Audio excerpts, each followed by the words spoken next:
Amém, queridos. Louvado seja o Senhor. Todos estão bem em Cristo Jesus? Amém. É bom saber disso. Maravilhoso saber que você está bem em Cristo. Mas, querido, deixa eu falar algo aqui bastante pertinente. Algo que eu vou tratar. Algo que com certeza vai abrir os nossos olhos para a realidade a qual estamos vivendo. Eu quero falar hoje, querido, sobre verdades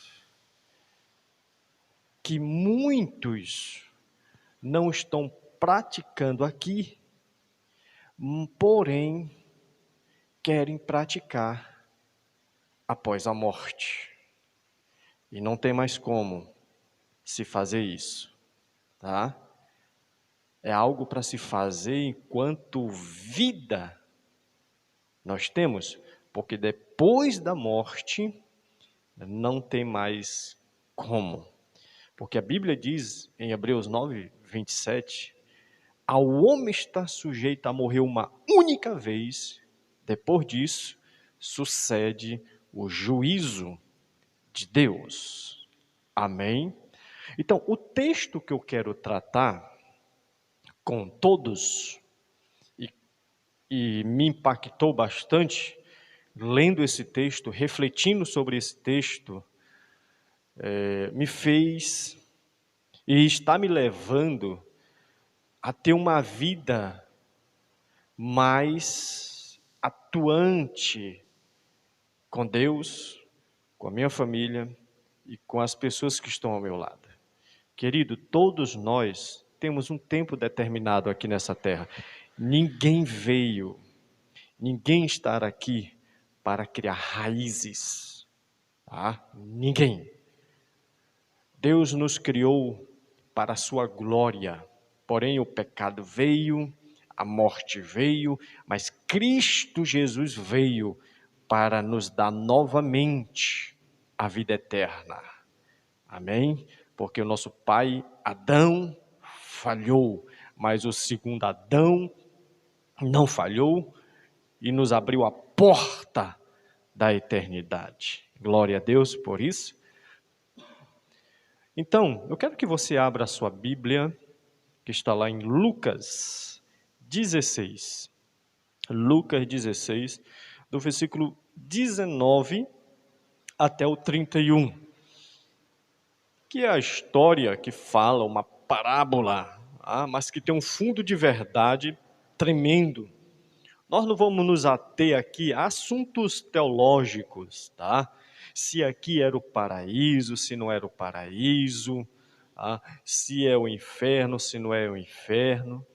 Não vamos ater a isso, mas nós vamos tirar lições profundas. Eu tenho plena certeza que nesse texto, nosso Senhor Jesus também está querendo falar sobre isso. Tá? Sobre o paraíso, onde os seus vão morar. E aqueles que não deram atenção ao evangelho pregado, eles têm também um destino que é o inferno. Tá? E nesse texto ele retrata isso. Pessoa que está na presença de Deus, tá? E pessoas que estão em tormento, porque quis andar da sua forma, pois pensava que era a melhor forma, depois descobriu que não era a melhor. Então vamos para o texto, vamos tirar algumas lições maravilhosas para nossas vidas, para que a gente possa nos ater, abrir mais os nossos olhos para a realidade a qual está nos cercando. Tá? Todos nós sabemos que essa parábola ela fala sobre o rico e o mendigo Lázaro. Tá? Certo que o rico aqui, ele não tem um nome, porém o mendigo tem um nome, Lázaro. E Lázaro quer dizer, o seu significado quer dizer Eleazar, aquele a quem Deus ajuda. Que maravilha, hein? Aquele a quem Deus ajuda, socorre. Então esse é Lázaro, o significado. E em contrapartida, o nome desse homem não aparece. Por quê? Não sei. O autor, Lucas, aqui não quis registrar o nome dessa pessoa. Não estamos aqui para questionar sobre isso. Porém, vamos lá, querido. Vamos para o texto. Vamos tirar aqui lições preciosíssimas para as nossas vidas. Vamos lá. Diz assim, ora, havia certo homem rico que se vestia de púrpura e de linho finíssimo, e que todos os dias se regalava esplendidamente. Perceba uma coisa.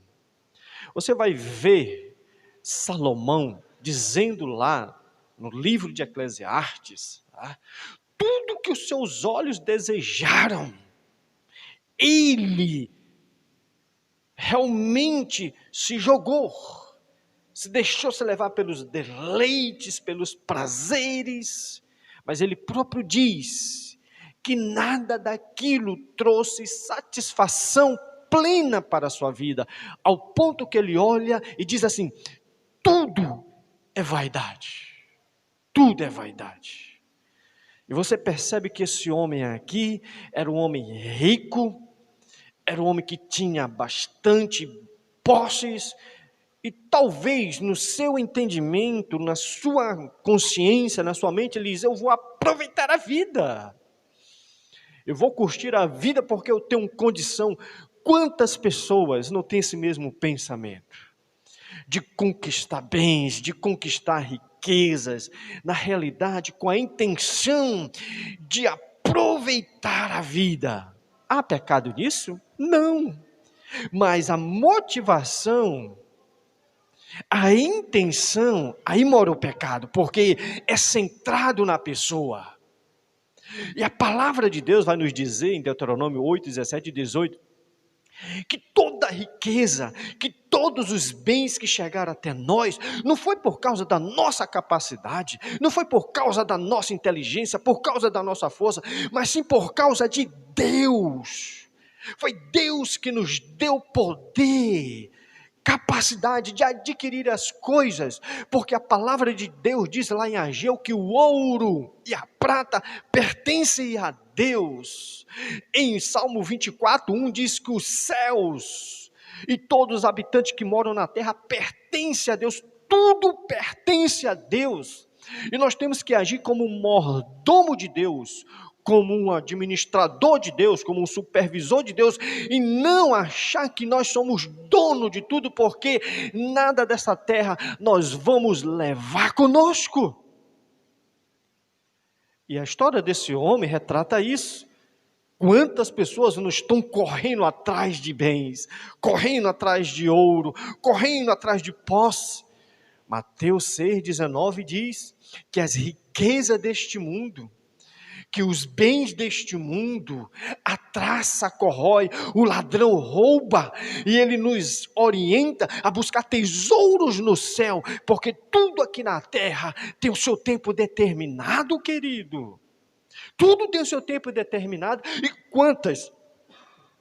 E quantas pessoas estão dentro das igrejas, gastando o seu tempo precioso, que Deus deu para ele investir no reino, para ele ser um sacerdote, um embaixador de Cristo, e ele está gastando o seu tempo correndo atrás de bens, de riqueza, e não vai conseguir levar nada. É como está em Lucas 12, 21, quando Cristo fala também de uma parábola, de um homem que planta grandes coisas, e ele percebe que o seu celeiro é pequeno, e ele aumenta o celeiro, e bota muitos bens ali, muitas posses, e depois ele diz: alma, agora regala-te. Mas a palavra do Senhor diz, que o Senhor vem visitar aquele homem e diz assim: o que tu tens preparado para mim? Muitas pessoas estão em busca de riquezas, e a palavra do Senhor nos orienta: buscai em primeiro lugar, Mateus 6,33, o reino de Deus e a sua justiça, e estas coisas serão acrescentadas. Que coisas que serão acrescentadas? Ele fala lá de 3 necessidades básicas de todo ser humano: comida, vestimenta e bebida. É uma pena que muitas pessoas interpretam de forma errada, que diz que todas as coisas serão acrescentadas. Ele não diz todas, ele diz estas coisas, e estas está no próprio texto. Por isso, não gaste o seu tempo correndo atrás. Você vai desgastar as suas forças, suas energias, e não terá tempo para investir no reino de Deus. Quantas pessoas estão por aí, querido, perdendo o seu tempo? Diz que esse homem aqui, ele era muito rico, e só se vestia de coisas finíssimas. Claro, se você tem dinheiro, você tem que usufruir dele. Você realmente tem que andar de acordo com aquilo que você ganha. Agora, tem muita gente que ganha um determinado valor e quer andar acima daquilo, depois está passando por dificuldade, está passando por aperto, depois ele começa a negligenciar a sua ajuda dentro da sua igreja local, ele não devolve mais o seu dízimo, a sua oferta, ele agora é um avarento, porque ele quer ter uma vida, um padrão de vida, que ele não pode sustentar. Quantas pessoas dentro das igrejas estão vivendo dessa maneira, querendo viver uma vida que não pode. Isso é lamentável, isso é triste. Nós somos chamados para viver para a glória de Deus, não para viver para nós mesmos, porque a nossa vida foi comprada pelo leão da tribo de Judá, e hoje nós somos propriedade exclusiva do Senhor. Preste atenção, havia também um certo mendigo, Lázaro, coberto de chaga, que jazia às portas daquele. Olha, o homem tinha posse, o homem tinha condição, mas tinha um pobre necessitado, que jazia à porta daquele homem, e era um homem que não dava mínima para os necessitados. Quantas pessoas, querido, você tem condição, você pode ajudar. Quantas pessoas batem na sua porta, quantas pessoas pedem, e você fecha a mão, você é um avarento. Você é uma mão fechada, não ajuda ninguém. Esse homem tinha tantas posses, esse homem tinha tanta riqueza, regalava com tantas coisas, mas tinha um mendigo. Deixa eu te dizer uma coisa, Deus sempre colocará um mendigo para testar a nossa generosidade, a nossa misericórdia. Deus não te dá posse para você ser avarento. Deus te dá posse para você poder ajudar aquele que precisa de ajuda. Tiago 4,17 diz: aquele que deve ajudar o necessitado, não ajuda, está pecando. Deus não te deu posse para você ser soberbo, orgulhoso. Deus não te tornou o homem de riqueza para você ser soberbo, egocêntrico, individualista, que só pensa em você. Esse não foi o propósito de Deus, e nunca será o propósito de Deus. Deus não te dá posse para te tornar miserável. Deus te dá posse para você se tornar um generoso, um homem cheio da graça de Deus. Diz que ele jazia e era coberto de chaga. E versículo 21 diz que ele desejava alimentar-se das migalhas que caía da mesa do rico, e até os cães vinham lamber-lhes as úlceras. Querido, quantas pessoas ao nosso redor que têm condição, quantas pessoas que estão nas nossas igrejas passando por necessidade, e a gente não se preocupa. Você não consegue trazer uma cesta básica para a igreja que você se congrega. Irmãos seus passando por necessidade, e você não consegue ajudar. Você não tem um coração generoso. Quantos irmãos nossos estão mendicando, passando por necessidade, principalmente nesse período que nós estamos vivendo de pandemia, e as pessoas dentro da sua congregação, às vezes até o seu pastor, passando por dificuldade, e você não ajuda. Quantos líderes estão aí passando necessidade, enquanto a igreja irmãos de posse, irmãos que têm condição e não ajuda missionários que estão aí mundo afora.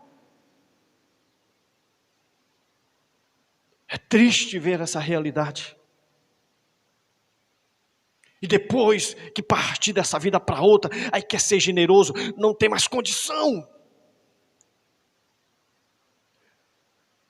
O dia de ser generoso é hoje, não é amanhã. É hoje. Escute. Versículo 22. Aconteceu.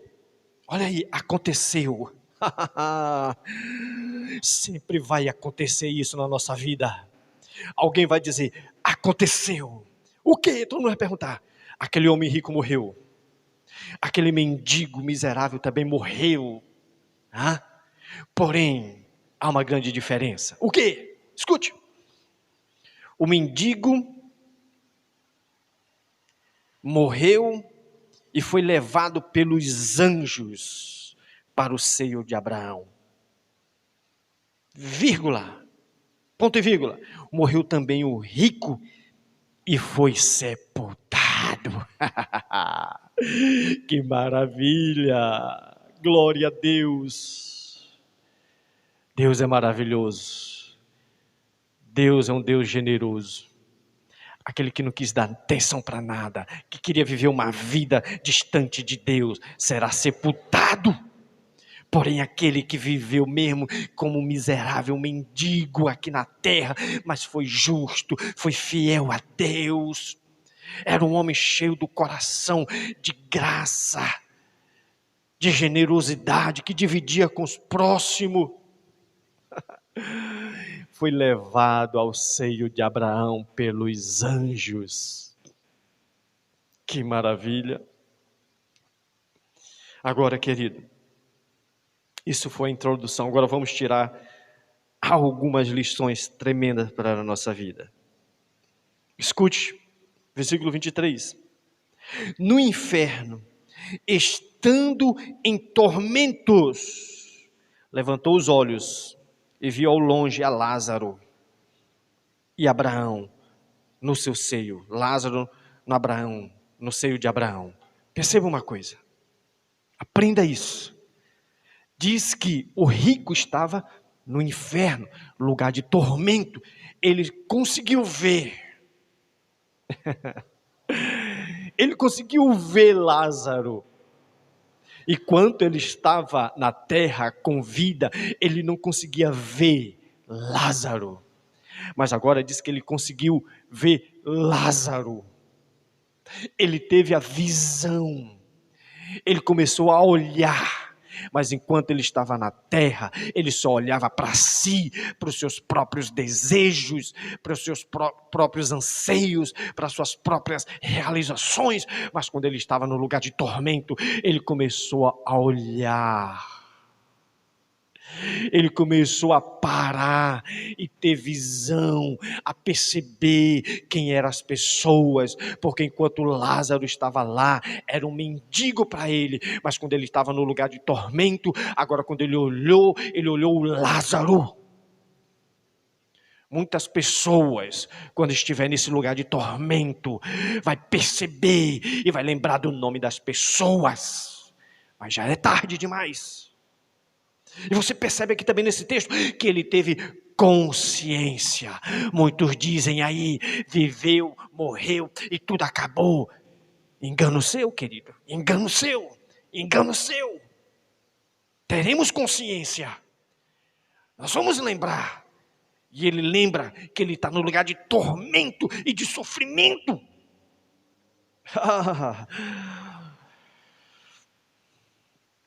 Muitos vão se lamentar nesse dia. Então ele teve consciência. Quantas pessoas estão com vida e não têm consciência de que deve ajudar? Agora quando ele está lá, ele tem consciência, ele consegue ver. Já é tarde demais. No versículo 24. Então clamou, olha aí, e disse: Pai Abraão, tem misericórdia de mim. E manda Lázaro que molhe em água a ponta do dedo e refresque a minha língua, Enquanto ele estava aqui na terra, ele só queria saber de curtir. Mas depois que ele está no lugar de tormento, ele começa a clamar. Quantos crentes também estão dentro das igrejas que não sabem clamar a Deus, só sabem clamar a Deus quando está passando por necessidade, quando está passando por dificuldade na vida, não tem o desejo de clamar a Deus em todo tempo, dizendo: Deus, me usa para a tua glória. O cego Bartimeu clamou. E depois que ele foi curado, diz que o nome de Deus foi glorificado através daquela vida. Você está clamando para que Deus te use e ele seja glorificado, querido? Ou você está clamando para encher os teus tesouros? Clame a Deus para que você seja cheio do Espírito Santo e seja um instrumento poderoso de Deus. A primeira verdade, que ele clamou no lugar de tormento, que era para estar clamando aqui na terra: Deus, me usa como instrumento para ajudar os necessitados. Já era tarde para ele. Além de clamar, ele estava sentindo dor, porque enquanto vida, tinha muito dinheiro, tinha posse, mas lá ele estava sentindo muita dor. Miserável homem que ele era. Disse, porém, Abraão: filho, lembra-te de que recebeste em teus bens e em tua vida, e Lázaro igualmente os males. Agora, porém, aqui ele está sendo consolado, e tu atormentado. Querido, deixa eu lhe dizer uma coisa. Não reclame a vida que você está passando aqui. A Bíblia nos fala no livro lá de Apocalipse, da Revelação, que quando nós formos morar na eternidade com Deus, nós não teremos mais nenhuma lágrima, nenhuma dor, nenhum tipo de tristeza. Nós estaremos no lugar de regozijo, na presença de Deus. Então, crente, se alegre, não murmure pelas situações que você está passando agora. Vai chegar um dia que você estará regozijando com nosso Deus na eternidade, se alegrando com nosso Deus na presença do Todo-Poderoso. Oh, aleluia! Ele disse: lá na terra você teve tudo isso, agora você está sendo atormentado. Porém, o meu filho Lázaro, que foi fiel a mim, que foi íntegro, está agora no seio do Pai. E não está mais passando por nenhum tipo de aflição. Que maravilha! No versículo 27 diz assim: então replicou: Pai, eu te imploro. Agora ele começa a orar. Agora ele ora. Coisa que ele não fazia quando tinha vida. Ele não tinha vida de oração. Quantos crentes, quantos aqueles que dizem ser filho de Deus, mas não tem prazer em orar, em estar aos pés do mestre, conversando, dialogando e recebendo do alto dos céus poder para ser um instrumento poderoso nas mãos de Deus. Quantos de nós estamos perdendo tempo com redes sociais? Quantos de nós estamos perdendo tempo com Netflix, com série de filmes, querido? E não temos prazer em orar. O nosso mestre, todo o entardecer do dia, ele subia ao monte para orar e saía de manhã cedo para trabalhar para Deus. Era um homem de oração, o nosso mestre. Por que nós não temos prazer em orar? Deixa eu te dizer uma coisa: depois que você estiver do outro lado, não adianta mais orar, não adianta mais clamar, não adianta mais pedir, porque já é tarde. Crie relacionamento agora, porque depois não tem mais como. O momento é agora, querido, não é para depois. Diz que ele orava, ele pediu: lembra-te, imploro, mandes a minha casa paterna. Perceba, agora ele lembra de quem? Da família. Quantas pessoas não lembram da sua família? Quantas pessoas estão aí rejeitando as suas famílias, querendo viver a sua vida de forma individual, rebelde. sem prestar conta com ninguém, e achando que nada vai acontecer. Creio eu que esse homem não dava mínima para a família, porque ele tinha posse, ele tinha dinheiro, ele podia fazer o que bem quiser, poderia viajar para onde ele queria. Mas quando ele estava no lugar de tormento, ele orou e disse: Pai Abraão, eu tenho uma família. Quantos homens e mulheres estão abandonando as suas famílias? Quantos filhos estão abandonando as suas famílias? Mas lá é tarde demais, querido. Lá não tem mais como. O que adianta o homem conquistar tudo, ser um homem de sucesso, uma mulher de sucesso, um jovem de sucesso, e dentro de casa um fracasso, um miserável? O que adianta? Escute. Porque tenho 5 irmãos, ele lembrou de quantos irmãos ele tinha, para lhe dar testemunho, a fim de não vir também para este lugar de tormento, para dar testemunho. Por que ele não deu testemunho? Porque a palavra de Deus foi pregada para ele. Os homens de Deus passaram na casa dele, e agora ele quer que alguém sirva de testemunho. É tarde demais, amado irmãos. Não adianta mais lembrar da família no lugar de tormento, já é tarde.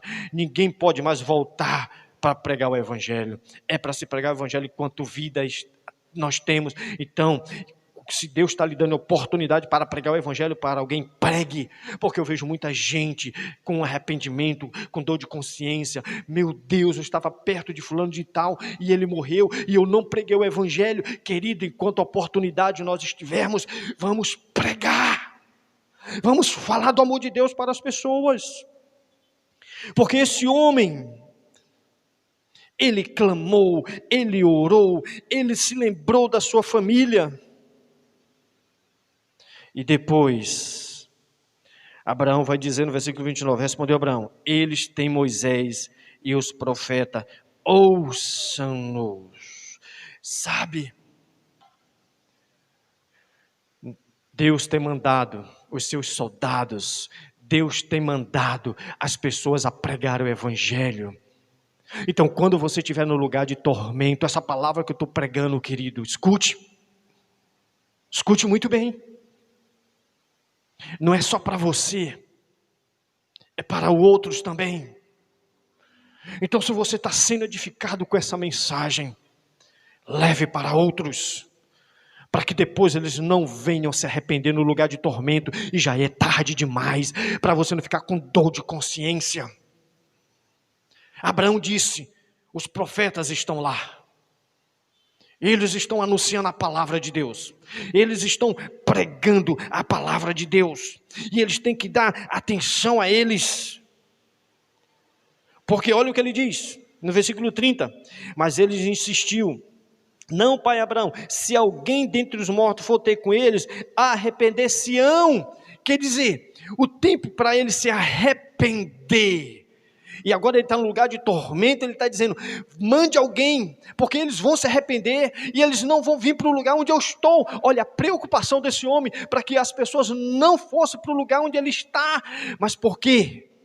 Porque a oportunidade ele teve de se arrepender e de pregar para a família dele. Agora ele está dizendo: pai Abraão, mande que alguém ressuscite dentre os mortos e vai pregar para eles, para que eles não venham para cá para sofrer. É tarde demais, querido. O momento de se arrepender é agora. O momento de reconhecer Jesus como Senhor e Salvador da sua vida é agora, não é depois. Porque o que importa para mim é o hoje. O antes não serve mais, e o amanhã eu não sei se eu estarei com vida. Eu sei de hoje. Hoje é o que é o importante. E quando você estiver lá, não adianta mais, já é o final. Você já está no lugar de tormento, de sofrimento. E a Bíblia diz em Apocalipse capítulo 20, versículo 15, que um dia os anjos e Satanás e os ímpios que estão nesse lugar de tormento serão condenados de eternidade a eternidade, serão lançados no lago que arde com enxofre, que é a segunda morte, e ficarão sofrendo lá por eternidade a eternidade. E eu tenho certeza que você não quer ir para esse lugar. Então é o momento de se arrepender agora, de reconhecer Jesus como seu Senhor e único Salvador da tua vida. Vamos continuar. Versículo 31, ele diz assim: Abraão, porém, lhe respondeu: se não ouve a Moisés e aos profetas. Abraão, porém, lhe respondeu: se não ouvem. Perceba algo interessante. Agora ele está o quê? Atento a ouvir. A sua audição agora parece estar bem aguçada, mas Abraão diz: olha, se não ouve Abraão, se não ouve os profetas que estão lá, como é que vão ouvir alguém que ressuscita dentre os mortos? Você está ouvindo agora porque você está no lugar de tormento, e não tem mais chance para você, não adianta mais clamar, pedir, orar, suplicar, lembrar de alguém, não adianta. Você teve a oportunidade, você teve todas as chances, a palavra chegou na tua vida, na tua casa, de várias maneiras, de várias formas, você fechou a porta da graça, por isso hoje a porta do céu está fechada para ti. Porque o homem não é salvo por mérito, mas ele é salvo pela graça em Cristo Jesus. Por isso ele diz, e Abraão diz para ele, se eles não ouvem, como é que eles vão ouvir? Pessoas que vão estar dentre os mortos. E nós estamos chegando para o final, olha o que ele diz mais.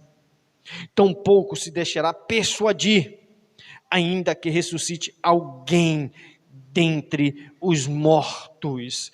Ele passa a acreditar, quando ele está no lugar de tormento, de que o que o Evangelho prega, de que um dia nós ressuscitaremos para a glória de Deus. Ele passa a acreditar na ressurreição. Porque tem muita gente que diz que morreu, acabou tudo, mas ele aqui está dizendo, eu acredito. Mas já é tarde acreditar, querido. Não tem mais chance. O momento de crer é hoje. Não é quando eu estiver no lugar de tormento. Ele diz, pai Abraão, eu acredito na ressurreição. Eu acredito. Mas já é tarde. Quantas pessoas vão se lamentar, queridos? Quantas pessoas vão se lamentar quando estiver no lugar de tormento, e ele vai dizer assim, por que eu não acreditei? Por que eu não me arrependi? Por que eu não clamei? Por que eu não orei? Por que eu não lembrei das pessoas ao meu redor, para que eu também pregasse o Evangelho? Oh, já é tarde. Não tem mais chance. Então essa parábola nos ensina, querido, que a vida que nós temos hoje, devemos viver para a glória de Deus, não para mim mesmo, mas para o Senhor, porque quando eu estiver do outro lado, não tem mais vez, o momento de se arrepender, de reconhecer Jesus como seu Salvador, é hoje, amém? Que Deus nos abençoe, que Deus nos dê oportunidade mais ainda, para reconhecermos Ele como nosso Senhor e Salvador. Que o Senhor te abençoe, que o Senhor te guarde, que o Senhor abra os teus olhos para você reconhecer a graça que está chegando até você, em nome de Jesus, amém, glória a Deus.